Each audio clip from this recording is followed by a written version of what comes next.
Il s'est passé quoi en juin 2020 en fait? Bon, il faut replacer un peu tout ça dans le contexte. En fait, ça fait suite aux manifestations qui ont eu lieu lors de la mort de George Floyd aux États-Unis et les manifestations en soutien à la famille Traoré. Donc devant le tribunal de Paris, donc une grande manifestation antiraciste pour dénoncer le racisme dans la police, le racisme structurel et les violences policières sur les habitants des quartiers populaires. Et donc tout ça, voilà, c'est un contexte bien précis de critique de l'institution policière et du racisme systémique.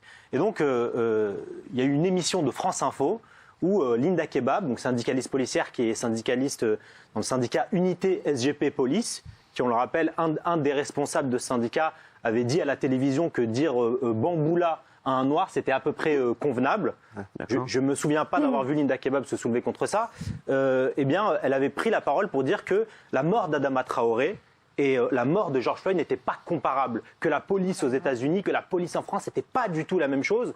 On sait qu'ils sont tous les deux morts sous le poids de policiers par asphyxie. Donc c'est quelque chose de totalement comparable et Linda Kebab, voilà, elle passe son temps sur les plateaux de télévision à nier les violences de la police, à nier le racisme de la police. Et le problème, Cyril, c'est quoi? C'est que en fait, en faisant ça, en fait, elle convoque elle-même son origine pour justifier ses discours. Chez Bourdin, elle disait voilà, la police n'est pas raciste. Pour preuve, je suis moi, Linda Kebab, donc arabe et tout ce qui va avec, porte-parole de bon nombre de mes collègues. Et c'est ça le problème précisément.